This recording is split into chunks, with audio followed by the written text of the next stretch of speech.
দেখো আমাদের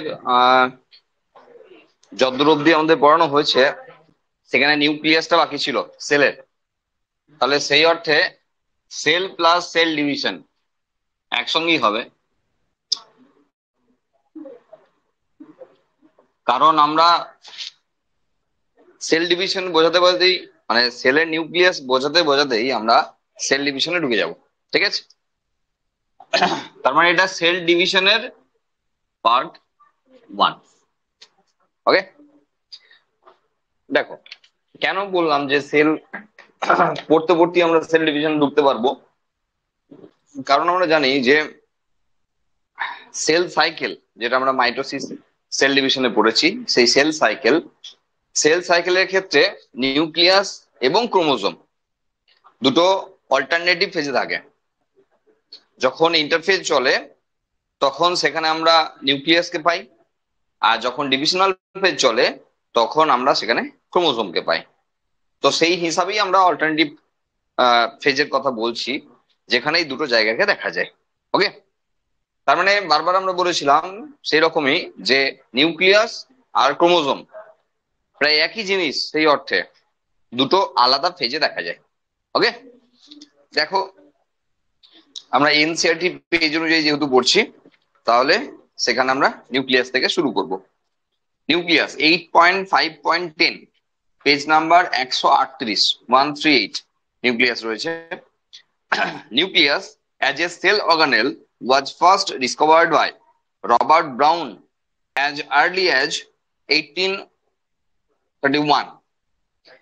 আমরা বলেছিলাম যে যেখানে সায়েন্টিস্টের নেম আছে সেই সায়েন্টিস্টের নেম আমাদের জানতে হবে, পড়তে হবে। ঠিক আছে, এবং সেখানে আমাদের কোন ইয়ার থাকলে সেখানে পড়তে হবে। তো এখানে আমরা মাত্র যতগুলো সেল অর্গানেলস দেখলাম তার মাত্র 3 থেকে 4 জায়গায় আমরা সায়েন্টিস্টের নাম দেখলাম। ঠিক আছে, তো সেই অর্থে নিউক্লিয়াসের ক্ষেত্রে রবার্ট ব্রাউনের নাম আমাদের জেনে রাখতে হবে। Later the material of the nucleus stained by the basic dyes was given the name chromatin by Fleming। আবার একটা সায়েন্টিস্টের নাম এলো যে ক্রোমাটিন ফাইবারকে যে ডিসকভার করেছিল উইথ স্ট্রেন, মানে রং করার পদ্ধতির মাধ্যমে। হ্যাঁ, তো সেক্ষেত্রে ফ্লেমিং এর নাম আর একবার আসবে। তো দুটো সায়েন্টিস্টের নাম আমাদের ফার্স্ট প্যারাতেই এলো, যা নিটের ক্ষেত্রে কোশ্চেন আসতে পারে। The interphase nucleus of the cell when it was not dividing মানে interphase has highly extended and elaborate nucleoprotein fiber called chromatin, nuclear matrix, and one or more special bodies called nucleoli, singular nucleolus।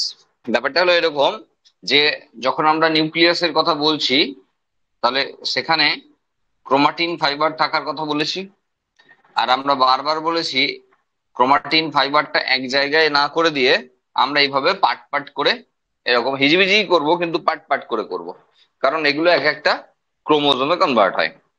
আর আমরা নিউক্লিওলাসের ক্ষেত্রেও বলে গেছি যে এই রকমের chromatin ফাইবারই কিন্তু পরস্পর এইভাবে অ্যারেঞ্জ করে আলটিমেট তৈরি করে নিউক্লিওলাস, মানে এরাও কিন্তু ক্রোমাটিন ফাইবার। ওকে, দিয়ে যে স্পেসটা যেটা তৈরি করেছে সেটাকে আমরা নিউক্লিওলাস বলি। ঠিক আছে, তো electron microscopy has revealed that the nuclear envelope which consists of two parallel membranes with a space between called the perinuclear space। দেখো চারটে কন্টেন্টের কথা বলা হচ্ছে, তার মধ্যে দুটো কন্টেন্টের নাম এখানে বলাই হচ্ছে, একটা হলো ক্রোমাটিন ফাইবার, একটা হলো নিউক্লিওলাস।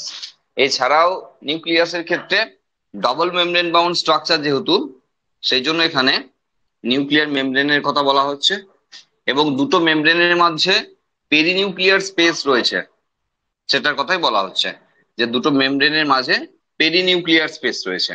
আর এই জায়গাগুলোকে আমরা জানি যে নিউক্লিয় পোর বলা হয়। আর এখানে পোর কমপ্লেক্স আছে, সেটা আমরা বোর্ডের যখন পড়িয়েছি তখন আমরা দেখিয়েছি। তো এই পার্টিকুলার স্পেসটাকে, মানে এটা তো হিসাব মতো আউটার মেমব্রেন, এটা হলো ইনার মেমব্রেন, আর এটা হলো সেই perinuclear space, perinuclear space. Okay, এটার কথাই বলা হচ্ছে এখানে। forms a barrier between the materials present inside the nucleus and that of the cytoplasm। তাহলে এটা অবশ্যই বেরিয়ার তৈরি করছে, কারণ এটা যদি নিউক্লিয়াস হয়, গোটা বোর্ডটা যদি সেল হয়, তাহলে সেই অর্থে এটা হলো সাইটোপ্লাজম। তাহলে সাইটোপ্লাজমের সঙ্গে ভিতরে যে কন্টেন্ট আছে মেনলি নিউক্লিওপ্লাজম, এটার মধ্যে একটা বাধা তৈরি করেছে তোমার এই নিউক্লিয়ার মেমব্রেন, যেটা ডবল ইউনিট বাউন্ড মেমব্রেন রয়েছে, মানে একক পর্দা যুক্ত। এবং ক্রোমাটিন ফাইবারকে এইভাবে ভিতরে রাখার কারণও আমরা বলেছি যে আমাদের সাইটোপ্লাজমের মধ্যে রয়েছে নিউক্লিয়েজ, আমাকে একটি এনজাইম যারা নিউক্লিক অ্যাসিডকে ড্যামেজ করে। আর এটা nucleic acid DNA, chromatin fibre মানে ডিএনএ। তাহলে এখানে নিউক্লিয়েজ আছে যারা নিউক্লিক অ্যাসিডকে ড্যামেজ করে।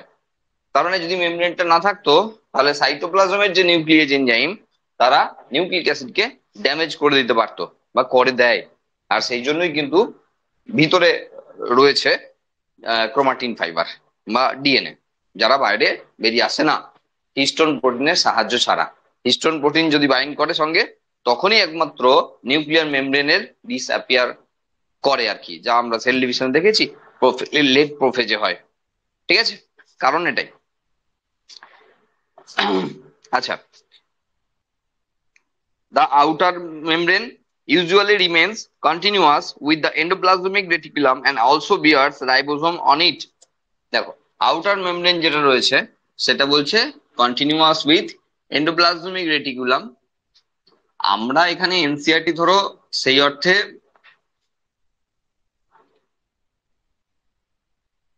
আমাদের নিটের জন্য পড়তে হয় ইম্পর্টেন্ট লাইনগুলোকে দেখার জন্য। না হলে আমরা বোর্ড পড়ার সময় আমরা নিটকে কভার করি পড়ে নিই, সুতরাং সেক্ষেত্রে বিশাল কিছু জানার মতো থাকে না। লাগে যেটা সেটা হলো যেহেতু আমাদের নিট দিতে হবে, সেই জন্য সেক্ষেত্রে আমাদের খুব গুরুত্বপূর্ণ লাইনগুলো ধরে ধরে পড়তে হয়, এটার জন্যই আমাদের পড়া। তাহলে কনসেপচুয়ালি আমাদের নতুন করে কিছু খুব বেশি জানার নেই।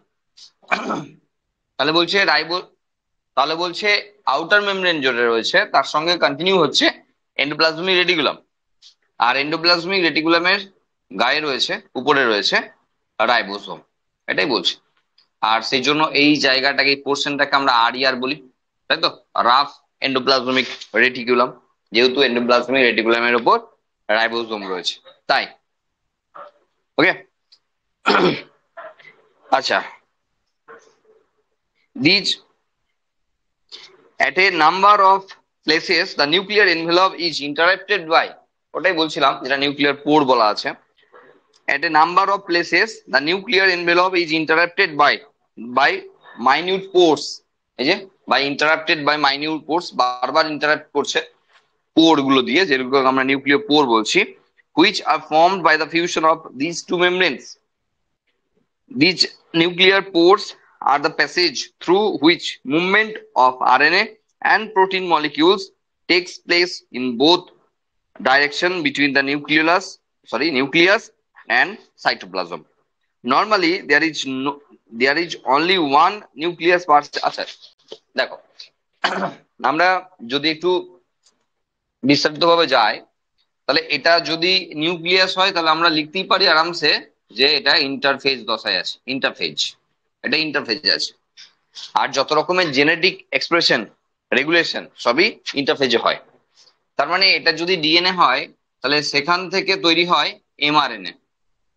আগের লাইনগুলোর মানে বলছি, এমআরএনএ তৈরি হয়, সেই এমআরএনএ নিউক্লিয় পোর দিয়ে বাইরে বেরিয়ে আসে, বাইরে এসে এন্ডোপ্লাজমিক রেটিকুলামের কাছে, রাইবোসোমের কাছে সেই এমআরএনএ তৈরি করে ফেলে প্রোটিন। এই প্রোটিন আবার যদি দরকার হয় তাহলে ভিতরেও যেতে পারে। তাহলে আরএনএ কে বাইরে বেরিয়ে আসা এবং প্রোটিনকে ভিতরে যাওয়া, এই সমস্ত বিষয়গুলোর জন্য কিন্তু এই নিউক্লিয় পোর মানে রেগুলেট করছে, সেটাই বলা রয়েছে আগের লাইনে। বোঝা গেল? কারণ জিনের বহিঃপ্রকাশ করা মানে ডিএনএ কে প্রোটিনে কনভার্ট করা। এবার ডিএনএ ডাইরেক্টলি প্রোটিনে কনভার্ট হয় না, ডিএনএ আগে এমআরএনএ তে কনভার্ট হয়, মানে মেসেঞ্জার আরএনএ, তারপর মেসেঞ্জার আরএনএ এর কাছ থেকে রিডিং নিয়ে রাইবোজোমের মধ্যে তৈরি হয় প্রোটিন। তো এই প্রোটিন সেলের যে কোনো জায়গায় যেতে পারে, সেলের বাইরে যেতে পারে, আবার নিউক্লিয়াসের মধ্যেও ফিরেও যেতে পারে। কেন? ধরো রাইবোজোমই তৈরি হবে, নিউক্লিওলাসে রাইবোজোম তৈরি হয়। রাইবোজোম তৈরি হয় দুটো জিনিস দিয়ে, একটা হলো আরএনএ মানে রাইবোজোমাল আরএনএ, যেটা এখানেই ফর্ম করে, আর প্রোটিন। তাহলে এই প্রোটিন আবার ভিতরে লাগতেও পারে রাইবোজোমকে তৈরি করার জন্য। সুতরাং কোথায় যাবে সেটা তো এখন বলা মুশকিল, আর তা তো গলগি বডি নিয়ন্ত্রণ করছে, traffic police of the cell, তারা নিয়ন্ত্রণ করছে যে কোথায় যাবে। তো যাই হোক, প্রোটিন ফরমেশনের পর সেটা ভিতরে যেতেও পারে। ঠিক আছে।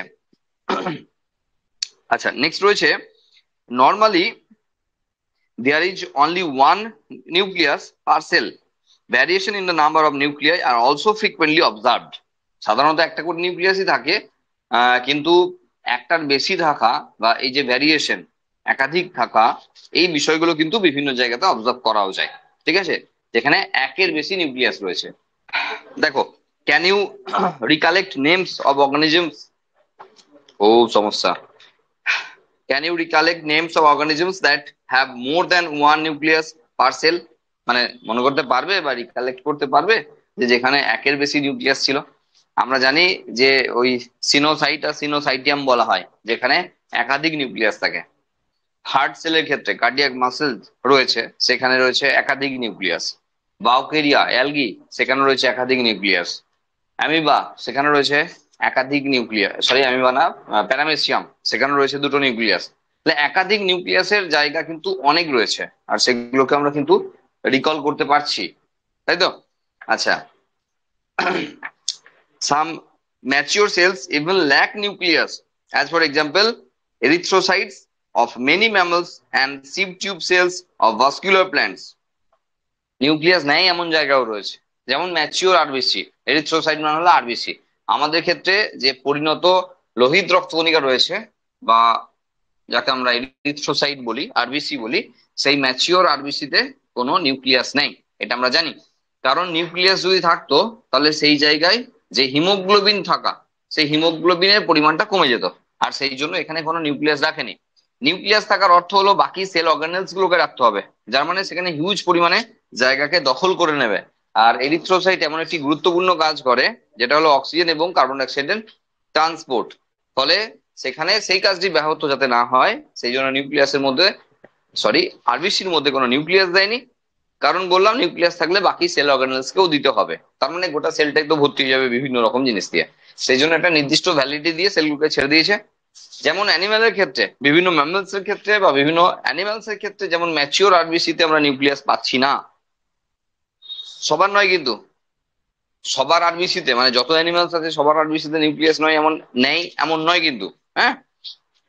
সঙ্গে আরেক জায়গায় নিউক্লিয়াস অ্যাবসেন্ট রয়েছে, এবং সেটা হলো সিভ টিউব। না, আমরা যখন ফ্লেম পড়ি তখন আমরা সিভ টিউবের কথা পড়ি, সেই সিভ টিউবের ক্ষেত্রেও কিন্তু নিউক্লিয়াস নেই।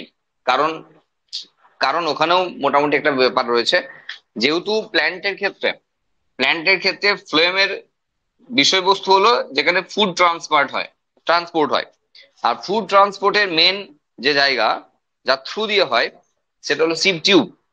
এবার এই সিভ টিউবের যদি একটা সেল ধরি, ধরো এগুলোকে যদি সেল ধরি, সেলের মধ্যে যদি একটা নিউক্লিয়াস আঁকি, যার মানে হলো বাকি সেল অর্গানেলস গুলোকেও আঁকতে হবে। তাহলে যদি এসব অর্গানেলস গুলো দিয়ে ভরে থাকে, তাহলে খাবার যাওয়া আসা করবে কি করে? সেই জন্য এটা একটা living tissue without any nucleus. কিন্তু এখানে নিউক্লিয়াস ব্যতীত হলেও রয়েছে যেটা, সেটা হলো শুধু সাইটোপ্লাজম। নিউক্লিয়াস নাই, কোনো সেল অর্গানেলস নাই, কেউ নাই, কিন্তু ফাঁকা নয়। জাইলেমের যেমন ট্রাকি, ট্রাকিয়া, এরা সব নিউক্লিয়াস বিহীন কোষের উদাহরণ। আমি আরামসে নাম লিখতেই পারতাম, কিন্তু লিখতে পারি না, তার কারণ সেগুলো সব ডেড সেল, মৃত। সেই জন্য নিউক্লিয়াস বিহীন কোষের নাম বললে আমরা ট্রাকি, ট্রাকিয়া এদের নামগুলো আনতে পারি না, কারণ তারা মৃত। ফ্লেমের ক্ষেত্রে যে সিভ টিউব রয়েছে তার ক্ষেত্রেও নিউক্লিয়াস নাই, কিন্তু জীবিত, কারণ সাইটোপ্লাজম আছে। সাইটোপ্লাজম ছাড়া ফাঁকা টিউব দিয়ে কখনো খাবারের ট্রান্সপোর্ট বা ফুড ট্রান্সপোর্ট সম্ভব নয়। যেখানে জলের পরিবহন সম্ভব জাইলেমের থ্রু দিয়ে ফাঁকা জায়গা দিয়ে, সেখানে খাবার কিন্তু সম্ভব নয়, কারণ এখানে গোটাটাই থ্রু অসমোসিস ও ডিফিউশন হবে। হ্যাঁ, তো সেখানে এখানে লাগবে, সেটা ঠিক জায়গায় এলেই আমরা করতে পারবো বা বুঝতে পারবো কেন এখানে লাগবে নিউক্লিয়াস। Sorry, cytoplasm. দেখো, এটা হলো would you consider this cells as living? Obviously, আর লিভিং হতে গেলে যে সমস্ত প্রপার্টি গুলো থাকতে হয় সেই সমস্ত প্রপার্টি গুলো এখানে আছে। নিউক্লিয়াস ছাড়াও এই সেলগুলোকে আমরা লিভিং সেল হিসাবেই কনসিডার করতে পারি। ঠিক আছে। আচ্ছা, the nucleus matrix or the nucleoplasm, তাহলে চারটে কন্টেন্টের মধ্যে তিনটে কন্টেন্ট আমাদের সেকেন্ড প্যারাতে আলোচনা হলো। একটা হলো ক্রোমাটিন ফাইবার, সেকেন্ড হলো নিউক্লিওলাস, থার্ড হলো নিউক্লিয়ার মেমব্রেন, আর ফোর্থ এসছে এখানে থার্ড প্যারাতে, সেটা হলো nucleoplasm. Contents nucleolus and chromatin. Actually দেখো, নিউক্লিওপ্লাজমের মধ্যে তো সবাই আছে, আর সেই জন্য বলছে নিউক্লিওপ্লাজমের মধ্যে নিউক্লিওলাস এবং ক্রোমাটিন ফাইবার রয়েছে, এটা বলছে। ওকে। The nucleoli are spherical structures present in the nucleoplasm. The content of the nucleolus is continuous with the rest of the nucleoplasm as it is not a membrane-bound structure. Not a membrane-bound structure. তাহলে এটা কখনোই membrane bound structure নয়, সেটা আমরা দীর্ঘদিন ধরে বলে আসছি বারবার। এটা কোনো মেমব্রেন বাউন্ড স্ট্রাকচার না। নিউক্লিওলাসকে আমরা ছোটবেলায় 9 পর্যন্ত যখন এঁকেছি তখন আমরা এরকম করে একটা গোল করে দিতাম, ভালো করে স্পষ্ট করে একটা গোল করে দিতাম, যে বলতাম এটা নিউক্লিওলাস। কিন্তু নিউক্লিওলাস ওই রকম স্ট্রাকচার না। তাহলে এখানে যদি দেখো এটা ক্রোমাটিন ফাইবার হয়, তাহলে এটাও ক্রোমাটিন ফাইবার, এটাও ক্রোমাটিন ফাইবার, এটাও ক্রোমাটিন ফাইবার। তাহলে সেই অর্থে এটা মেমব্রেন বাউন্ড কোনো স্ট্রাকচার না, জাস্ট এদের হাত দিয়ে ঘেরা একটা স্ট্রাকচার বলতে পারো, যেখানে মাঝে মাঝে ফাঁকাও আছে। তাহলে নিউক্লিওপ্লাজম আর এর ভেতরে যে মেটেরিয়ালটা আছে তারও কন্টেন্ট কিন্তু অনেকাংশেই সেম, কারণ এখানে মেমব্রেন লেস স্ট্রাকচার। আচ্ছা, it is the site for active ribosomal RNA synthesis. ভীষণ ইম্পর্টেন্ট লাইন এগুলো। It is the site for active ribosomal RNA synthesis, মানে এখানে যেহেতু আরএনএ সিনথেসিস হয় সেই জন্য এখানে বলা হচ্ছে যে নিউক্লিওলাস হলো active site of RNA synthesis, মানে রাইবোজোমাল আরএনএ এখান থেকে তৈরি হয়, সেই জন্য নিউক্লিওলাসকে রাইবোজোমাল আরএনএ ফ্যাক্টরি বলা হয়। It is a site for larger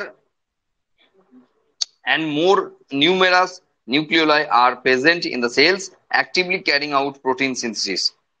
মানে অ্যাকচুয়ালি দেখো, যদি যদি কোনো একটা সেলের ক্ষেত্রে একটা কথা ভালো করে বুঝবে, যে কোনো একটা জায়গাতে সেল নেই এমন কথাও যখন আমরা বলছি, তার কারণ আমরা দেখাচ্ছি কেন এই সেলের মধ্যে নিউক্লিয়াস নাই, কেন এই সেলের মধ্যে নিউক্লিয়াস নাই, তার কারণগুলো যখন আমরা দেখাচ্ছি, তেমন কোনো একটা সেলের মধ্যে একাধিক নিউক্লিয়াস থাকার কি মানে আছে? আবার একবার বলছি, আরবিসির মধ্যে নিউক্লিয়াস নাই, কেন নাই? আমরা বললাম আরবিসি কে এমন ভাবে প্রডিউস করেছে যার একটা নির্দিষ্ট ভ্যালিডিটি দিয়ে, যাকে বলেছে ওই কাজটাতেই মন দিতে। কারণ নিউক্লিয়াস থাকা মানে সেল ডিভিশন করবে, নিউক্লিয়াস থাকা মানে বাকি সেল অর্গানেলস গুলো থাকবে, তার মানে এর অনেক কাজ আছে। সেই কাজ থেকে পুরোপুরি ভাবে বিরত রেখেছে আরবিসি কে, কারণ ওকে মন দিয়ে অক্সিজেন আর কার্বন ডাইঅক্সাইড ট্রান্সপোর্ট করার কথাই বলা আছে। এখানে আমরা দেখলাম যে নিউক্লিয়াস থাকলে বাকি সেল অর্গানেলস থাকলে ট্রান্সপোর্টে অসুবিধা হবে, তাই নিউক্লিয়াস নাই। আচ্ছা, এ তো নাই গেল নিউক্লিয়াস নেই যাদের, তাদের কারণ। যাদের একাধিক নিউক্লিয়াস আছে তাদের কেন আছে? কারণ হলো তারা মেটাবলিক প্রসেসের দিক দিয়ে মোর অ্যাক্টিভ। সেই সমস্ত সেলগুলোকে যাদের ক্ষেত্রে অ্যাক্টিভিটি বেশি দেখাতে হয় তাদের ক্ষেত্রেই একাধিক নিউক্লিয়াস থাকার কথা বলা হয়। যেমন হার্ট মাসেল সেল, হার্টের মাসেল মানে হলো কার্ডিয়াক মাসেল, কার্ডিয়াক মাসেলের অ্যাক্টিভিটি হাই লেভেলের, কারণ আমরা জানি যেদিন বন্ধ হয়ে যাবে সেদিনই ওপরে, তাই তো? তাহলে জন্ম লগ্ন থেকে যেদিন থেকে শুরু হলো সেদিন থেকে পাম্পিং শুরু করেছে এমন একটা মেশিন 70 বছর, 80 বছর, 90 বছর, যে যতদিন বাঁচবে ততদিনই ওকে চলতে হয়। একবারও ব্রেক নিতে পারে না, মানে টি ব্রেকও হয় না। ঠিক আছে, যে ঠিক আছে 1 মিনিট 2 মিনিট থাক, একটু চা খেয়ে আসি তারপর আবার হবে, এমন ব্রেকও নাই। যেদিন ব্রেক নেবে সেদিন আমরা একদম পুরো ব্রেকে চলে যাব। ঠিক আছে, সুতরাং এমন সেল যে জায়গাতে এত পরিমাণে অ্যাক্টিভিটি দেখাতে হয়, সেই কারণের জন্য সেখানে একাধিক নিউক্লিয়াসের বিষয় রয়েছে। ঠিক তেমন ভাবেই যে যে জায়গাগুলোতে আমরা একাধিক নিউক্লিয়াস পাই সেই জায়গাগুলোতে এরকম তারা হাইলি অ্যাক্টিভ, মেটাবলিক পাথওয়ের দিক দিয়ে হাইলি অ্যাক্টিভ, সেই জন্য তাদের একাধিক নিউক্লিয়াস রয়েছে। ঠিক আছে, সেটাই হলো কারণ। তো এবং প্রোটিন সিনথেসিসও করতে হয়। নিউক্লিয়াস থাকার মানে সেখানে ডিএনএ থাকা, ডিএনএ থাকার মানে হলো সেখানে প্রোটিন সিনথেসিস করা, তাই না? নিউক্লিয়াস গুলো তো আর এমনি এমনি থেকে লাভ নাই কিছু। নিউক্লিয়াসে থাকার আলটিমেট অর্থ হলো ডিএনএ থাকা, আর ডিএনএ থাকার আলটিমেট অর্থ হলো প্রোটিন থাকা। প্রোটিন সিনথেসিস করানোর মেশিনারি সিস্টেম থাকতে হবে, তাই শুধু শুধু নিউক্লিয়াস দেখে তো লাভ নেই, তাকে প্রোটিন সিনথেসাইজিং মেশিনারিতে কনভার্ট করতে হবে। তো সেই বিষয়গুলো যেখানে যেখানে হয় সেখানে সেখানে একাধিক নিউক্লিয়াস থাকার বিষয়গুলো রয়েছে। নেক্সট দেখো 139 পেজ নাম্বার, সেখানে রয়েছে you may recall that the interphase nucleus has a loose and indistinct network of nucleoprotein fibers called chromatin, but during different stages of cell division, cells showed structured chromosomes in the place of nucleus. এই জায়গাগুলো কিন্তু খুব স্পষ্ট ভাবে লেখা আছে যে chromatin fibre আর nucleus সেগুলো একই জিনিস হচ্ছে না। দেখো, interphase nucleus has a loose and indistinct network of nucleoprotein fibres called chromatin. আর দেখো, ইনডিস্টিংক্ট এবং খুব তো ডিস্টিংক্ট স্ট্রাকচার কিছু না, এবং লুজ নেটওয়ার্ক লাইক স্ট্রাকচার যেগুলোকে আমরা ক্রোমাটিন ফাইবার বলছি। এবার ডিউরিং সেল ডিভিশন বা different stages of cell division, the cell source the structure chromosome in the takes place of nucleus. নিউক্লিয়াসের পরিবর্তে তখন কিন্তু অ্যাকচুয়ালি ক্রোমোজোম ফর্মেশন হচ্ছে। তাহলে এখানে ক্রোমোজোম ফর্মেশনের বিষয়টা বলা আছে নিউক্লিয়াসের পরিবর্তে হচ্ছে, তার মানে দুটো জিনিস একই সঙ্গে দেখা যায় না, এখানে স্পষ্টভাবেই লেখা রয়েছে। আচ্ছা, chromatin contains DNA and some basic proteins called histone, some non histone proteins and also RNA. A single human, দেখো একটা একটা ক্রোমাটিন ফাইবারকে যখন আমরা ক্রোমোজোমে কনভার্ট করাচ্ছি, তখন সেই ক্রোমোজোমে কনভার্ট করানোর পিছনে আমরা এটাও পড়েছি ডিএনএ প্যাকেজিং এ, যেখানে হিস্টোন প্রোটিন রয়েছে। ডিএনএ তো রয়েছেই, ডিএনএ সাথে সাথে রয়েছে হিস্টোন প্রোটিন, রয়েছে নন হিস্টোন প্রোটিন, আর সঙ্গে রয়েছে আরএনএ, আর রয়েছে দুটো আয়ন, ক্যালসিয়াম এবং ম্যাগনেসিয়াম। এই আয়নগুলো রয়েছে যাদের মানে সম্মিলিতভাবে তৈরি হয় ক্রোমোজোম, যাদের সম্মিলিতভাবে ক্রোমোজোম তৈরি হয়। ওকে, তার মানে এখানে নিউক্লিয় ক্রোমাটিন ফাইবার আর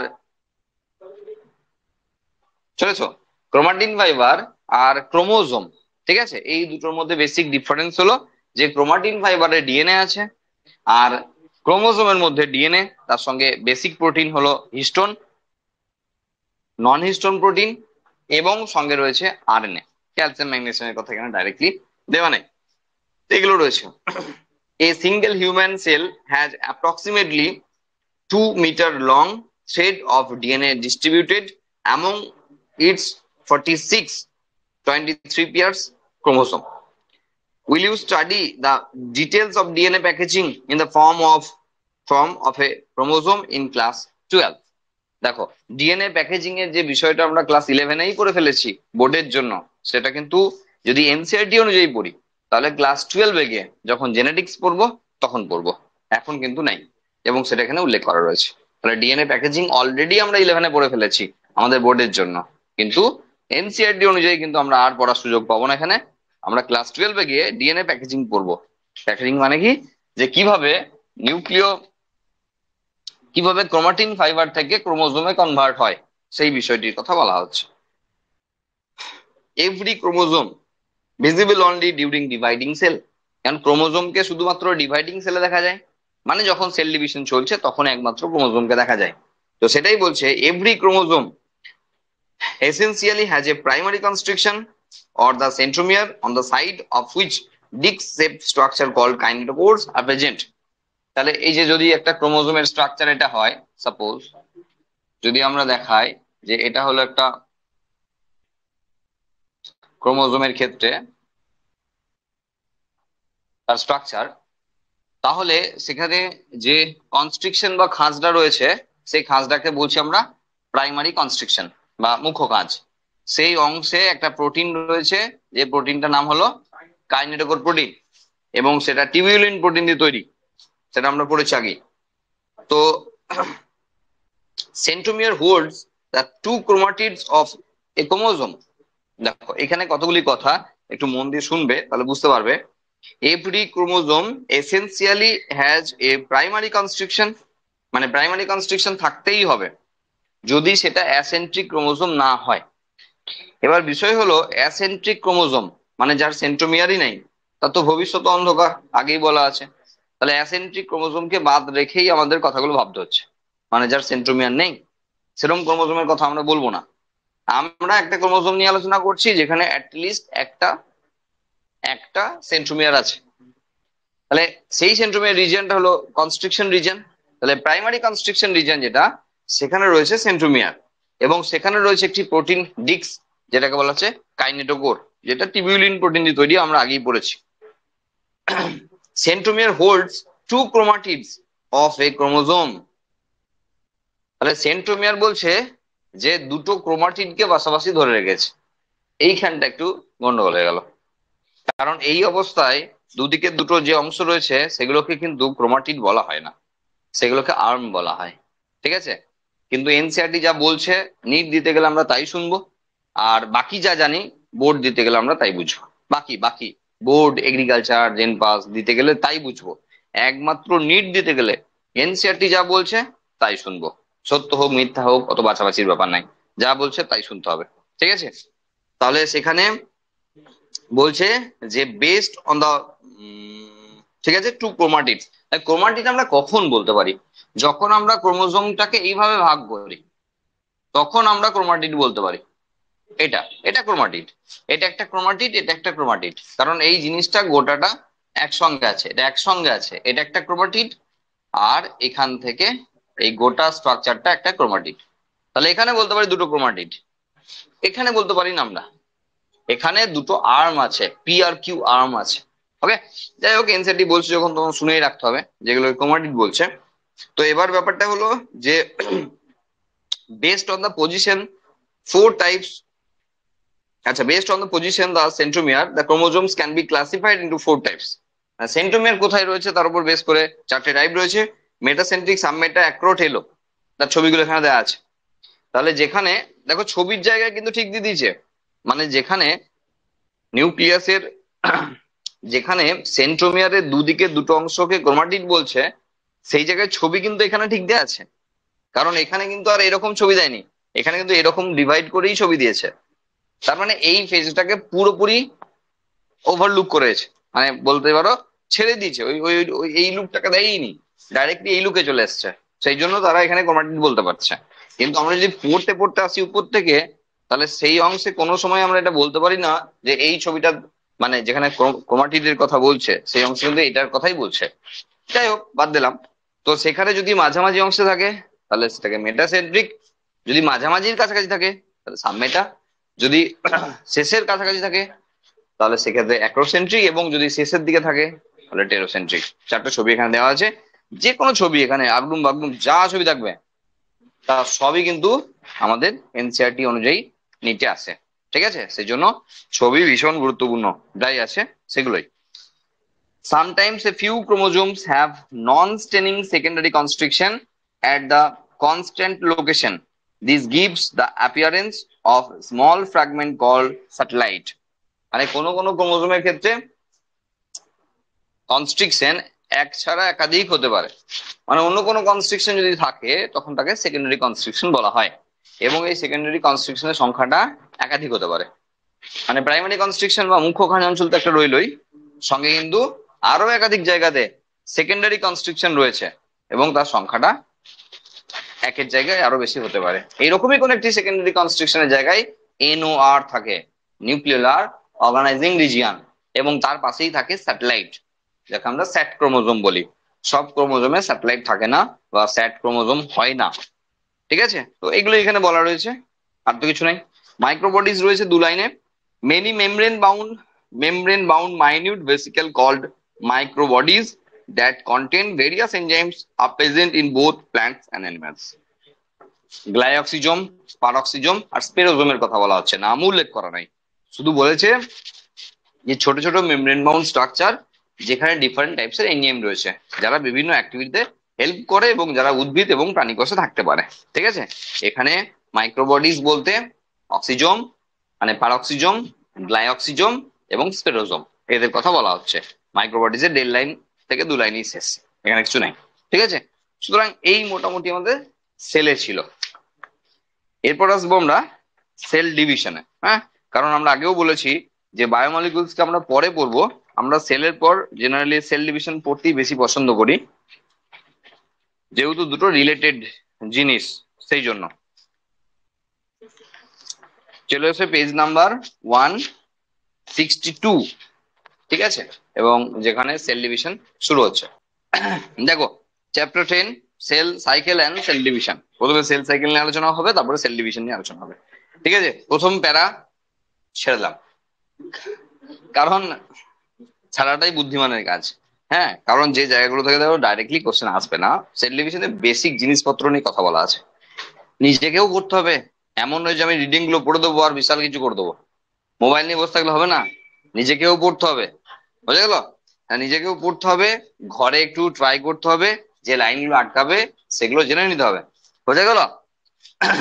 সেল সাইকেলে চলে এসো directly.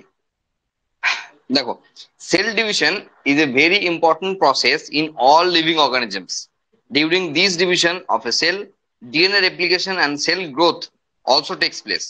All these process, that is cell division, DNA replication and cell growth, hence have to take place in a coordinate way to ensure correct division and formation of progeny cells containing intact genomes. মানে কি? মানে হলো যে একটা জায়গায় যখন আমরা sell ডিভিশনের কথা বলছি, তখন কোন একটা সেল থেকে সেটা ডিভিশনের মাধ্যমে তার প্রোজেনি তৈরি করবে বা অপত্য তৈরি করবে। তার মানে যদি এখানে একটা সেল হয়, সেই সেলটা পার্টিকুলার কিছু স্টেপকে ফলো করে সে কিন্তু এগিয়ে যাবে। আর সেই জায়গাতে সেলের ক্ষেত্রে যেগুলো দরকার হবে সেগুলো হলো সেল গ্রোথ, আর যেটা দরকার হবে সেটা হলো ডিএনএ রেপ্লিকেশন বা ডিএনএ প্রতিলিপিকরণ। তাহলে সেল গ্রোথে কি হয়, আমরা যেখানে জি ফেজ বলি বা গ্রোথ ফেজ বলি বা গ্যাপ বলি, G1 আর G2 থাকে, আমরা জানি এগুলো একটু একটু। তো সেখানে সেলটা গ্রোথ হচ্ছে মানে সেলের ডিএনএ ছাড়া বাকি যে কন্টেন্ট আছে সেই কন্টেন্ট গুলো ডাবল হচ্ছে, এটাকে সেল গ্রোথ বলছি। এটা কিন্তু পার্টিকুলার আমরা মাইটোটিক ডিভিশনের কথাই ভাবতে পারি। যেহেতু সেল সাইকেল আমরা বারবার বলে এসেছি, সেল সাইকেলের বিষয়টা কিন্তু মাইটোসিস ডিভিশনের সঙ্গে রিলেটেড, মিওসিসের সঙ্গে নয়, আর মাইটোসিসের সঙ্গে নয়।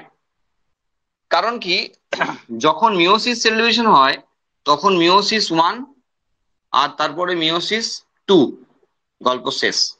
কারণ এখানে হয় শুক্রাণু অথবা ডিম্বাণু, স্পার্ম আর এগ তৈরি হয়, এরপর তো আর কন্টিনিউ হয় না, আর সেই জন্য এটাকে সেল সাইকেল বলতে পারি না আমরা। কিন্তু যখন আমরা মাইটোসিস দেখছি এখান থেকে দুটো সেল, যতক্ষণ না পর্যন্ত তার ডিমান্ড শেষ হচ্ছে ততক্ষণ পর্যন্ত কন্টিনিউ চলতেই থাকবে। ঠিক দুটো সেল যখন পাশাপাশি গায়ে গায়ে লেগে না যাচ্ছে, এটা একটি ক্রাইটেরিয়া নর্মাল সেল ডিভিশনের। এই যেমন একটা দেখালাম, এগুলো সবগুলো দেখাতে হবে, কে দেখাবে? আমি দেখাবো না। তার মানে এইখানে একটা সেল থেকে যখন সেটা দুটো সেলে কনভার্ট হচ্ছে, এইটাকে বলা হয় সেল সাইকেল। এখানে একটা সেল থেকে যখন দুটো সেলে কনভার্ট হচ্ছে, এটা সেল সাইকেল। ঠিক একইভাবে এটা সেল সাইকেল। সাইকেল কেন বলা হচ্ছে, তার কারণ হলো যে মোটরসাইকেল নয় বলে, আচ্ছা সাইকেল কেন বলা হচ্ছে তার কারণ হলো এখানে যে ফেজ গুলো চলে সেটা একটা পাই চার্টের মাধ্যমে দেখানো হয়, যে এখানে যে সেলটা শুরু হলো সেই রকমই দুটো আইডেন্টিক্যাল সেল দিয়ে শেষ হলো সেল ডিভিশনটা, আর সেই জন্য সাইকেল বলা হয়। কারণ এই সেলের যে কন্টেন্ট আছে, এই দুটো সেলের হুবহু একই কন্টেন্ট আছে। তার মানে এই সেলটার সঙ্গে এই দুটো প্রোজেনি যারা ডটার সেল তারা আইডেন্টিক্যাল, হুবহু এক, সেই জন্য এই জায়গাটাকে আমরা সাইকেল বলি। এখানে কিন্তু সাইক্লিক আকারে হয়, কিন্তু ওটা আমরা সেলের মধ্যে কিন্তু বুঝতে পারবো না। সেলের মধ্যে ঘটে যাওয়া ঘটনাগুলিকে আমরা যদি পরপর সাজাই একটা পাই চার্টের মাধ্যমে, তাহলে সেটাকে আমরা একটা সাইকেলের মধ্যে দেখতে পাবো, আর সেই জন্য সেটাকে সেল সাইকেল বলা হয়। মিওসিসের ক্ষেত্রে কখনো সেল সাইকেল দেখা যায় না, সেল সাইকেল দেখা যায় একমাত্র মাইটোসিসের ক্ষেত্রে। সেই জন্য যখন আমরা সেল সাইকেল রেগুলেশন করি তখন আমরা বারবার একটা কথা বলি, সেল সাইকেল রেগুলেশন ব্রেক করলে ইররেগুলারলি সেল ডিভিশন হয়, যার অর্থ হলো টিউমার, আর তার পরবর্তী অংশে ক্যান্সার। তাহলে মিওসিস যেখানে হচ্ছে সেখানে টিউমার বা ক্যান্সার হওয়া সম্ভব নয়, কারণ সেখানে সেল সাইকেলই নেই। তাহলে সেল সাইকেলকে কন্টিনিউ করার জন্য, সেল সাইকেলকে রেগুলেট করার জন্য চেক পয়েন্টও নাই, চেক পয়েন্টকে ব্রেক করারও কোনো কথা নাই। তাহলে মিওসিস যেখানে হয় সেখানে হতে পারে না ক্যান্সার, মানে ক্যান্সার হতে পারে না যেখানে প্রচুর স্পাম জেনারেট করে যাচ্ছে। ক্যান্সার হওয়ার অর্থ, টিউমার হওয়ার অর্থ তাই বোঝায় যে হিউজ সেল ডিভিশন। তাহলে হিউজ সেল ডিভিশন মানে স্পার্মের ক্ষেত্রে হলো স্পার্ম হিউজ স্পার্ম ডেভেলপ করতো, তা হয় না কখনো। তাহলে মাইটোসিস যে জায়গাতে হয় সেই জায়গাতে সেল সাইকেল আছে, তার রেগুলেশন আছে, তার চেক পয়েন্ট আছে, যার মানে রেগুলেশন ব্রেক করারও গল্প আছে। তাহলে মাইটোসিস যেখানে হয় সেখানে টিউমার বা ক্যান্সারও হতে পারে। বোঝা গেল? এবার ব্যাপারটা হলো যে although cell growth in terms of cytoplasmic increase in a continuous process, DNA synthesis occurs only during the one specific stage in the cell cycle. The replicated chromosomes, DNA, are then distributed to daughter nuclei by the complex of series of events during cell division. These events are themselves under genetic control. তার মানে দাঁড়ালো cell division, তার মানে দাঁড়ালো যে একটা সেলের মধ্যে যখন বিভিন্ন ঘটনা ঘটে চলেছে, সেটা ডিএনএ রেপ্লিকেশন হোক বা তারপরে তারপরে বা আগের অংশে সেল গ্রোথ হোক, এটা একটা সিরিজ অফ স্টেজেস এখানে পরপর ঘটে চলেছে। বিভিন্ন স্টেজ গুলো একটার পর একটা ঘটে চলেছে, যেগুলোকে আমরা পরপর সাজালে সেল সাইকেলকে পাই। এবং এই ইভেন্ট গুলো যে ঘটে, সেই ইভেন্ট গুলো কন্টিনিউয়াসলি ঘটে চলে জেনেটিক কন্ট্রোলের মাধ্যমে, ওটাকে আমরা চেক পয়েন্ট বলি। তার মানে জেনেটিক রেগুলেশন ছাড়া সেল ডিভিশন হওয়া সম্ভব নয়। সেল ডিভিশন কেন হয় এটা যদি আমরা বোর্ডের বইগুলোতে দেখি না, তাহলে প্রথম দিকেই দেওয়া থাকবে কোষ বিভাজনের কারণ। সেখানে আমরা পড়েছি নিউক্লিওসাইটোপ্লাজমিক রেশিও, নিউক্লিয়ার মেমব্রেনের সঙ্গে প্লাজমা মেমব্রেনের রেশিও মেনটেন করার জন্য। একটা পয়েন্ট পড়তাম জেনেটিক কন্ট্রোল, আরো বাকি পয়েন্ট করতাম মাইটোজেন, মানে যাদের উপস্থিতিতে সেল ডিভিশন হয় তাদেরকে মাইটোজেন বলা হয়, এরকমের জিনিসপত্র পড়তাম। এখানে এনসিইআরটি একটা জিনিস কি ফলো করে, সেটা হলো জেনেটিক কন্ট্রোল। এটা মোস্ট ইম্পর্টেন্ট জিনিস। তাহলে সেল ডিভিশন হবে কেন, এই প্রশ্নের উত্তরে এনসিইআরটি অনুযায়ী যদি আমরা খুঁজি, তাহলে সেখানে বলছে যে জেনেটিক কন্ট্রোল আছে বলে হবে। তাহলে কোথায় সেল ডিভিশন করাতে হবে কোথায় করাতে হবে না, সেটা জিন দ্বারা রেগুলেটেড। আর সেই জন্য এখানে বলা হচ্ছে যে এই সিরিজ অফ ইভেন্টস যেগুলো ঘটে সেগুলো কিন্তু জেনেটিক কন্ট্রোলের মাধ্যমে ঘটতে থাকে। ওকে, নেক্সট পেজে আমরা একটা ছবি দেখতে পাচ্ছি, যে ছবিটা নিটের জন্য ভীষণ ভীষণ ইম্পর্টেন্ট ছবি। ঠিক আছে, সেল সাইকেলের ছবি, এবং যেখানে G1S G2 আর এম পেজের দেওয়া আছে। এইবার এখানে একটু বিষয় বলার আছে, আগে আমরা এমনি নর্মাল ব্যাপারটা পড়ি, তারপরে কোন জায়গায় একটু ব্যতিক্রমী ব্যাপার আছে সেটা নিয়ে একটু কথা বলবো। ঠিক আছে, phases of cell cycle, the typical eukaryotic sell. কারণ আমরা পড়ছি সেল সাইকেল, তো ইউক্যারিওটিক সেল ছাড়া তো কোথাও সেটা পসিবল না। সেই জন্য তো ইউক্যারিওটিক সেলের ক্ষেত্রে সেলের কথাই আমাদের বলতে হচ্ছে। ঠিক আছে, কারণ প্রোক্যারিওটিক সেলে তো ক্রোমোজোম নিউক্লিয়াস এই দুটোর কনভার্সেশন হয়ই না, সুতরাং সেখানে সেল সাইকেলের কোনো গল্পই নাই। একটা সেল থেকে দুটো সেল ডিভাইড করতে পারে কিন্তু সেটাকে সেল সাইকেল বলবো না। মানে বলতে চাইছি যে যদি এটা একটা ব্যাকটেরিয়া হয়, এটা জ্বালিয়ে দাও দিবস। ঠিক আছে, যদি সেল সাইকেল হয় তাহলে সেক্ষেত্রে দেখো একটা ব্যাকটেরিয়া যখন দুটো ব্যাকটেরিয়াতে কনভার্ট হলো, তাহলে এটাও আমরা সেল সাইকেল বলতে পারতাম সেই অ্যাঙ্গেলে, তাই না? এটাকে আমরা সেল সাইকেল বলতে পারতাম সেই অ্যাঙ্গেলে, কিন্তু আমরা বলতে পারছি না। ব্যাকটেরিয়ার ক্ষেত্রে এই সেলটা ডিভাইড করে দুটো সেল হওয়া, এই গোটা জিনিসটাকে আমরা সেল সাইকেল বলতে পারতাম। দেখো এখানে তো তাই বলেছিলাম, যেখানে একটা সেল আর এখানে দুটো সেল হলো, তাহলে এটাকেই তোমরা সেল সাইকেল বলছি। কিন্তু যখন প্রোক্যারিওটিক সেলের কথা বলছি তখন কিন্তু আমরা এটাকে বলছি না সেল সাইকেল। কেন? কারণ যে ঘটনাগুলি ঘটার কথা বলা হবে, যে নিউক্লিয়াস, সেখান থেকে ক্রোমোজোমের ফরমেশন, সেই ক্রোমোজোম ডিভাইড করার পর আবার নিউক্লিয়াস ফরমেশন, এই যে ঘটনাগুলি ঘটে এগুলো সেল সাইকেলের বিষয়, যা ইউক্যারিওটিক সেলেই সম্ভব। আর সেই জন্য প্রোক্যারিওটিক সেলের এই যে একটা সেল থেকে দুটো সেল, এটাকে আমরা বাইনারি ফিশন বলতে পারি, দ্বিবিভাজন বলতে পারি, এটাকে আমরা সেল সাইকেল বলতে পারি না। ঠিক যেমন আমরা অ্যামিবার ক্ষেত্রে এই একটা অ্যামিবা সেখান থেকে ভাগ হয়ে দুটো অ্যামিবা হলো, এটাকে আমরা সেল ডিভিশন বলতে পারি, কিন্তু এই এই গোটা বিষয়টাকে আমরা সেল সাইকেল বলতে পারি না। বোঝা গেল? ইভেন এখানে eukaryotic sell, amoeba eukaryotic sell, এটা প্রোক্যারিওটিক সেল, তাহলে এখানেও বলতে পারছি না, এখানেও বলতে পারছি না, কারণ এখানে অ্যামাইটোসিস সেল ডিভিশন হয়। এখানে তো সেল ডিভিশনের ধার ধার মানে সেই অর্থে মাইটোসিসও এখানে হয় না, ঠিক আছে। তো বিষয়টা এটাই বলতে চাইছি যে একমাত্র ইউক্যারিওটিক সেল এবং যাদের ক্ষেত্রে মাইটোসিস সেল ডিভিশন হয় তাদের ক্ষেত্রে সেল সাইকেল কথাটি আসবে, বাকিদের ক্ষেত্রে সেল সাইকেল আসবে না। অ্যামিবা যদিও ইউক্যারিওটিক তবুও তার কাছে এই কথাটি এলো না, কারণ এখানে নিউক্লিয়াসের ডাইরেক্ট ডিভিশন হয়। আর এখানে নিউক্লিয়াস থেকে আগে ক্রোমোজোম হয়, ডিভাইড করে, আবার ক্রোমোজোম থেকে নিউক্লিয়াস হয়, এইভাবে চলতে থাকে। সেই জন্য ওই ইভেন্ট গুলোকেই আমরা সেল সাইকেলের মধ্যে রাখতে পারি। ওকে, আচ্ছা, these cells divide once in approximately every 24 hours, figure 10.1 a দেওয়া রয়েছে। However, this duration of cell cycle can vary from organism to organism and also from cell type to cell type. Yeast, for example, can process through the cell cycle only about 90 minutes.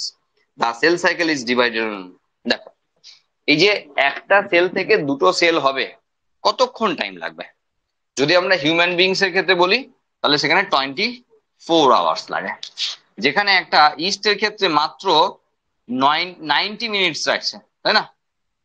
90 minutes লাগছে। তাহলে huge difference রয়েছে বিভিন্ন জায়গাতে। এটা যদি আমাদের মানুষের ক্ষেত্রেই 24 ঘন্টা বলেছি, ইন উইদিন দ্য বডি, কিন্তু আউটসাইড দ্য বডি যদি বলি তাহলে 18 আওয়ার্স মানুষেরই। তার মানে যখন আমরা বায়োপসি টেস্ট করি, বায়োপসি টেস্ট আমরা জানি যে ক্যান্সার হয়েছে কিনা জানার জন্য বায়োপসি টেস্ট করতে হয়। আমাদের বডি থেকে যখনই কোনো বডি পার্ট কেটে বাদ যায়, যখনই এতটুকু মাংসপিণ্ডও যদি কেটে বাদ যায়, তাহলে সেটার বায়োপসি টেস্ট করা উচিত, ডাক্তারবাবু বলুক আর না বলুক। কারণ সেখানে সেল ডিভিশনের রেগুলারিটি দেখাটা খুব প্রয়োজনীয় বিষয়। কারণ যদি সেল নির্দিষ্ট সময়ের আগে আগে ডিভাইড করছে, তার মানে সেখানে টিউমার হওয়ার প্রপার্টি আছে, আর টিউমার হওয়ার প্রপার্টি থাকলে তাতে ক্যান্সার হওয়ার প্রপার্টিও আসতে পারে। সুতরাং রেট অফ সেল ডিভিশন জানাটাই বিষয়। আমরা আগেও বলেছি যে যদি কেউ ভাবছে যে বায়োপসি টেস্ট করতে দিয়েছি আমার 2 দিনের রিপোর্ট লাগবে, যত টাকা লাগে দেবো, আমার 2 দিনের রিপোর্ট লাগবে, এখানে টাকা পয়সার কোনো গল্প নয়, এখানে গল্পটা হলো টাইম। কারণ আমি সেল ডিভিশনটা দেখবো, তাহলে 24 ঘন্টায় একবার সেল ডিভিশন হবে। তাহলে আজকে সকালে যদি আমি পাঠিয়েছি রিপোর্টটা করাতে, আর যদি সেটা ব্যাঙ্গালোরেই হচ্ছে, তাহলে সেই দিনই যদি সেই সময়ের মধ্যেই যদি তাকে কালচার মিডিয়ামে বসিয়ে দিয়েছে, তাহলে 24 ঘন্টা গেলে যতটা সেল তার ডবল হবে, আরো 24 ঘন্টা গেলে তার ডবল হবে। তাহলে মিনিমাম সেখানে কিছু দিনের তো লাগবেই যে গোটা বিষয়টা বোঝার জন্য।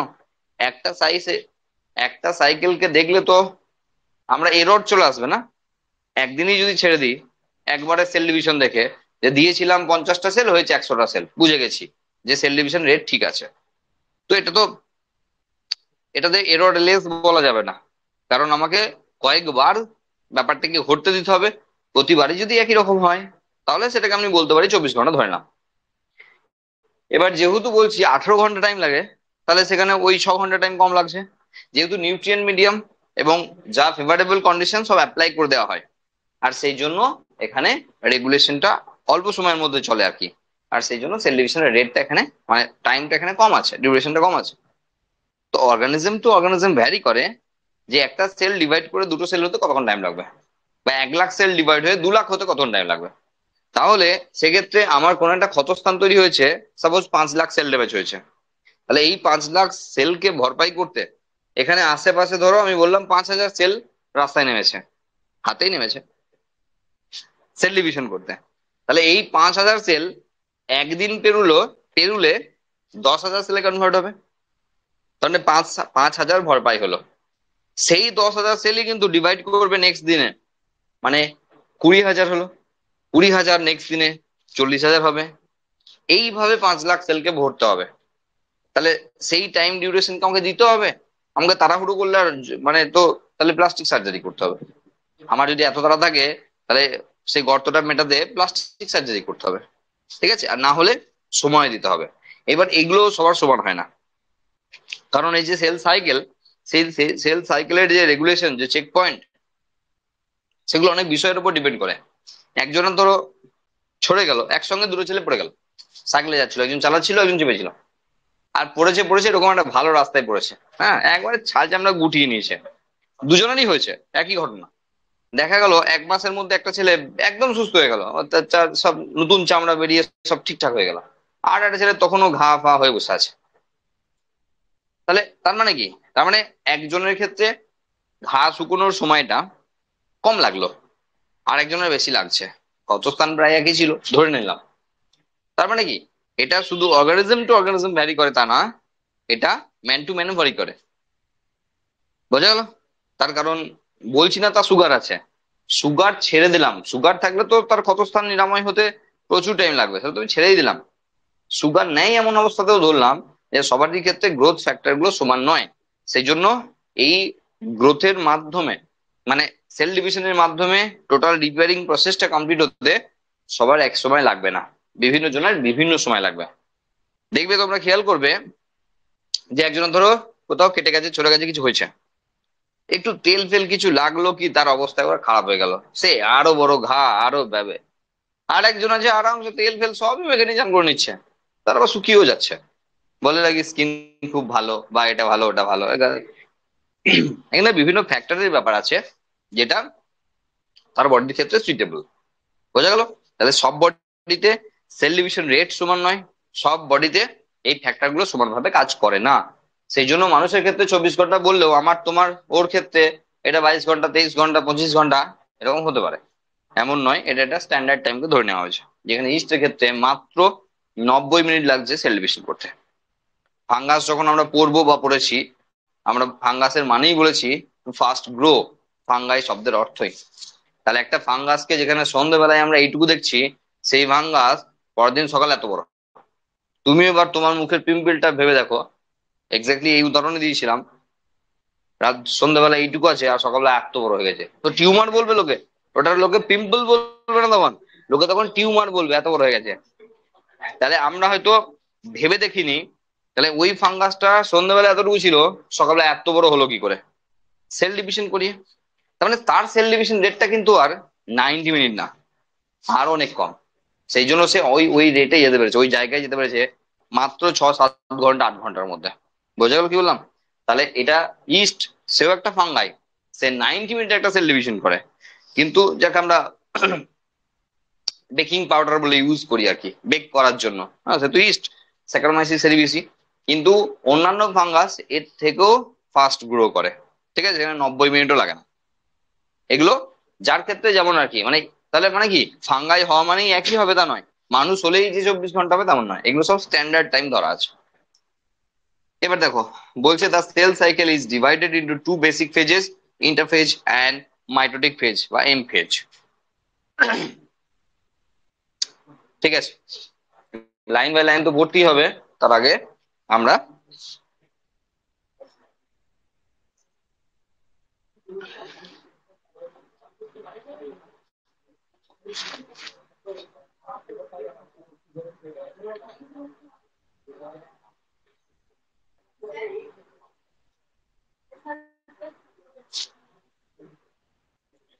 তাহলে সেখানে কি হয়, এই যে 24 ঘন্টার টাইম পিরিয়ডটা, এটাকে দুটো ভাগে ভাগ করা হয়, একটা হলো ইন্টারফেজ, একটা হলো ডিভিশনাল ফেজ।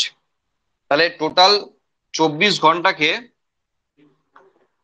ওখানে ধরো 10 ঘন্টা, 9 ঘন্টা, 4 ঘন্টা আর 1 ঘন্টা, এইভাবে ডিভাইড করা হয়, যা আমরা পাই চার্টে ফলো করব না, মানে ওটা ফলো করলে আমাদের বোঝাতে অসুবিধা হবে।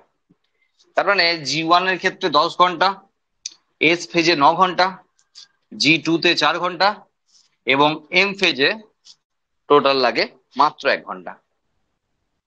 এই গোটা জায়গাটাকে বলা হয় ইন্টারফেজ, আমরা জানি, যা পাই চার্টে দেখাবো ইন্টারফেজ। আর পাশে এই জায়গাটাকে বলা হয় মাইটোটিক ফেজ বা ডিভিশনাল ফেজ। আমরা উদাহরণের জন্য বারবার বলি যে একটা বিয়ে বাড়ির প্রিপারেশন আর বিয়ে বাড়ি, তাই না, মেয়ের বিয়ে বিশেষ করে, যা একদিনেই মোটামুটি সম্পন্ন হয়ে যায়। তাহলে 6 মাস ধরে বিয়ে বাড়ির প্রিপারেশন চলছে, আর একদিনে বিয়ে বাড়ি শেষ।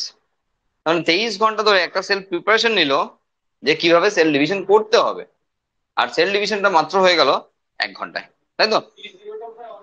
হ্যাঁ, লাখ টাকার প্রশ্ন, আসবো আমরা। লাখ টাকার প্রশ্ন হয়ে গেল, G0 কোথায় অবস্থান করে?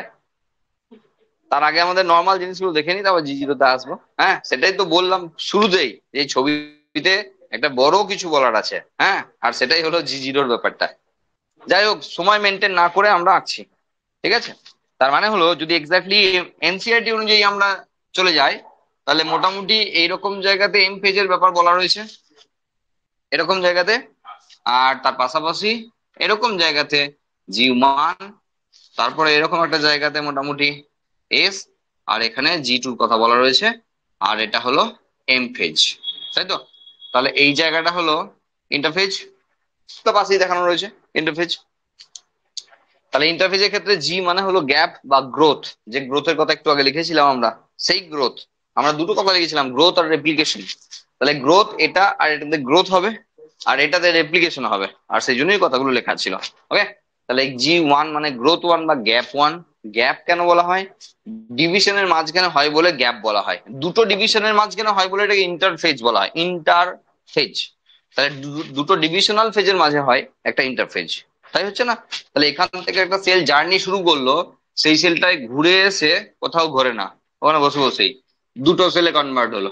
তাহলে একটা সেল থেকে দুটো হলো, তাহলে এই জায়গাটা যদি আমরা ডিভিশন বলি, তাহলে হলো না মাঝখানের ফেজটা ইন্টারফেজ, সেই জন্য এটা ইন্টারফেজ বলা হয়। তাই ইন্টারফেজের মধ্যে এটা গ্যাপ 1, এটা সিনথেসিস ফেজ বা এস ফেজ, এটা গ্যাপ 2 বা গ্রোথ 2। এবার বিষয় হলো আমাদের এনসিআরটি অনুযায়ী যেতে হবে, সুতরাং চলে এসো।